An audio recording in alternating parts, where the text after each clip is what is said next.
बोल दे वृंदावन बिहारी लाल की जय, माँ राधिका की जय। मैं डॉक्टर कविता सहाय पुनः श्रीमद् भगवत गीता जी के तृतीय पाठ के कथा का पारायण पुनः प्रारंभ कर रही हूँ, जिसमें बतलाया गया है कि आत्मा जो है अमर है, लेकिन शरीर जो है वह नश्वर है। शरीर जो है मरण धर्मा है और आत्मा जो है अमरता को प्राप्त करता है। आत्मा जो है अमर है, कुटस्थ है, निर्विकल है, निर्लेप है, निर्विकार है, वह चल है, वह अचल भी है।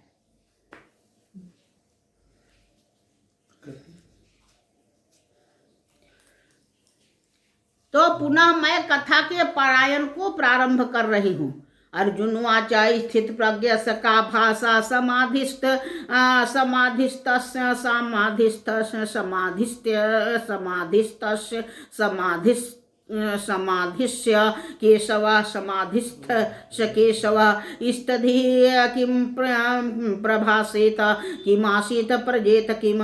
हे अर्जुन ने पूछा, केशव आत्मस्वरूप में समाधि लगाकर निश्चल बुद्धि रखने वाले पुरुष का क्या लक्षण है, और स्थिर बुद्धि वाला पुरुष कैसे भाषण करता है, कैसे बैठता है और कैसे गमन करता है, यह मुझसे बताइए। श्री महाकवि तुलसीदास ने यहाँ पर ही आत्मा के लिए इसी तत्व का परिवेक्षण किया है कि पद बुनि चलाया सुनाया बिनु काना, अकर बिन कर्म कराया विधि नाना, आनन रहिता सकल रस भोगी, बिनु बका बानी बगदा बड़ जोगी, कर बिनु कर्म करे विधि नाना, आनन रहिता सकल रस भोगी, बिनु बानी बकता बड़ जोगी। उस आत्मा को न कुछ नहीं है, लेकिन वह शरीर सूक्ष्म है, अशरीरी है, लेकिन उस रूप में भी वह बड़े से बड़े कृतकार्य को करके दिखाता है कि यह संसार जो है बहुरूपी होकर भी उस कृत कार्य को नहीं कर सकता है, कि क्योंकि कामना कृत कर्म और कर्म कृत कामना ये दोनों ही संसार के व्यापक तत्व हैं। इससे मनुष्य को अपने को विमुख होकर त्याग तपोवन और तपस्या तकरादि क्रम से साधना के इन 3 सोपानों के सीढ़ियों को पार कर भगवत प्राप्ति में अपने को सन्नद्ध करे, क्योंकि श्रीमद् भगवत गीता का मूल उद्देश्य है भक्ति की प्राप्ति। और वैसे कर्म का वर्णन इसमें किया गया है जो फलाकांक्षा रहित हो, आकांक्षा से रहित जो मनुष्य कर्म करेगा, अर्थात इसमें निष्काम कर्म का विनियोग किया गया है। श्री भगवान उवाच प्रजाः प्रजहाति यथा कामान सर्वान् पार्थ मनोगतान् आत्मन्येवात्मनां तुष्टं स्थित प्रज्ञस्त तदोच्यते। श्री भगवान कहते हैं कि हे पार्थ, जब पुरुष मन की कामनाओं को छोड़कर अपनी आत्मा में ही मन से संतुष्ट होता है, तब उक्त लक्षणों द्वारा स्थित प्रज्ञ कहा जाता है। दुखेष्वनु विद्विग्न मना सुखेषु विगत स्पृहा वीतराग भय क्रोधा स्थिर स्थित स्थितिर् मुनिरुच्यते। प्रीति भय क्रोध इनसे रहित होकर दुख प्राप्ति होने पर भी जिसका चित्त व्याकुल न हो, सुख की इच्छा भी प्राप्त न करे, वह मुनि स्थित प्रज्ञ कहलाता है।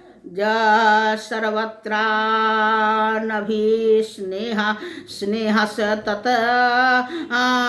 तत्प्राप्यम शुभाशुभम नाभिनदन्ति न द्वेष्टि तस् प्रज्ञा प्रतिष्ठिता। जो स्त्री पुरुष पुत्रादि के लिए स्नेह से रहित होकर शुभ और अशुभ कर्मों में आनंद तथा द्वेष नहीं मानता है, उसको ही उसकी ही बुद्धि स्त्री है। यथा संघर्ते चायम कुर्मुंगानिव सर्वशः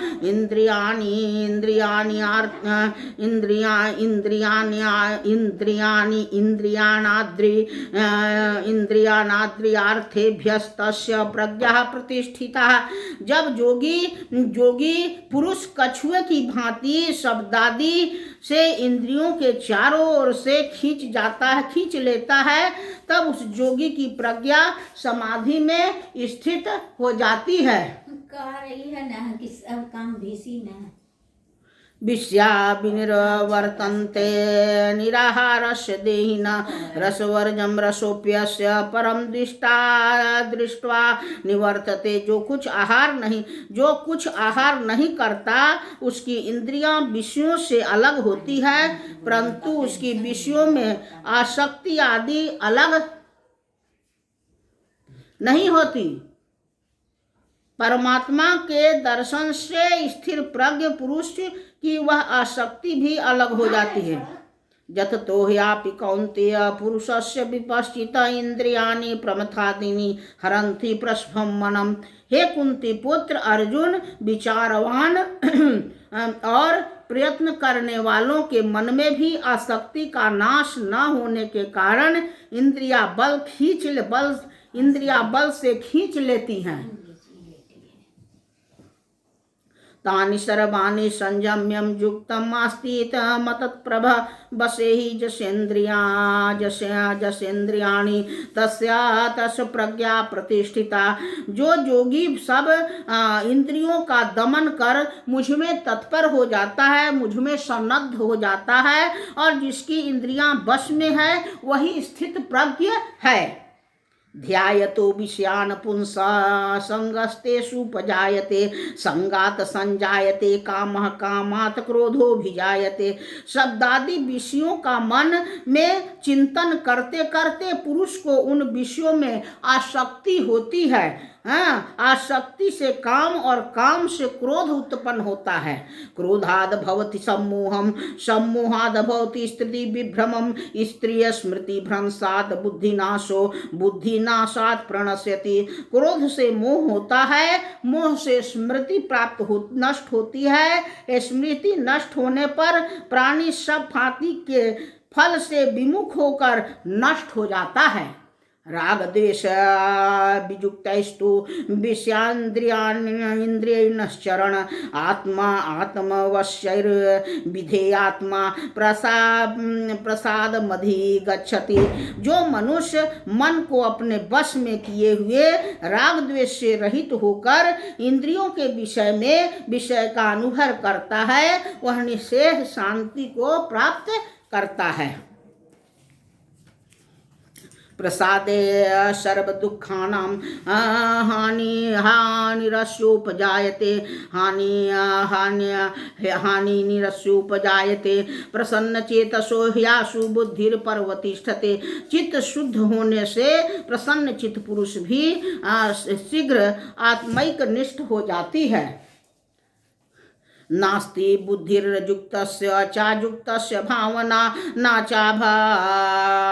चाभावजत शांतिरशांतस्य कुतः सुखम। हे अर्जुन, अजितेंद्रिय पुरुष भी बुद्धि स्थिर नहीं होती, पुरुष की बुद्धि स्थिर नहीं होती और उस पुरुष को आत्मज्ञान भी नहीं होता। उसकी आत्मा की शांति प्राप्त नहीं होती। शांति के बिना उसको ब्रह्मानंद के सुख की प्राप्ति कहाँ से होगी। इंद्रियाणां हि चरतां जन्मनोऽनुविधीयते तदस्य हरति प्रज्ञां वायुर्नामोऽम्भसि। मन विषयों को भोगने वाला इंद्रियों के पीछे लगा फिरता है और तब फिर वह बुद्धि को खींचकर ऐसे ले जाता है जैसे वायु जल में नाव को खींचता है। तस्माद्यस्य महाबाहो निगृहीतानि सर्वशः इंद्रियाणि अर्थार्थेस्त्यभ्यस्तस्य प्रज्ञा प्रतिष्ठिता। अतः हे महाबाहो अर्जुन, जिस पुरुष की संपूर्ण इंद्रियां विषयों में निवृत्त हो जाती हैं, उसी की बुद्धि आत्मैक निष्ठ है। जानिशा सर्वभूतानां तस्यां जागर्ति संयमी जस्यां जागर्ति भूतानि सा निशा पश्यतो मुने। समस्त प्राणियों के लिए जो रात्रि होती है उसमें जोगी जागता रहता है, और जिस समय प्राणी जागते हैं वह परमात्मा के तत्व का मनन करने वाली रात्रि ही है। आपूर्यमाना मचलम प्रतिष्ठम सद्रो समुद्रमाप प्रविशन्ति यद्वत् तद्वत् कामाजं प्रविशन्ति सर्वे न शांति मापनोति न काम कामी। हे अर्जुन, जैसे सभी ओर से आकर जल प्रवाह भरे हुए समुद्र में समा जाता है और परंतु समुद्र अपनी मर्यादा को नहीं खोता, नहीं त्यागता है, वैसे ही उसी भांति सभी विषय जिस प्राणी को हर्ष विषाद नहीं देते उससे ही वह परम शांति की प्राप्ति करता है।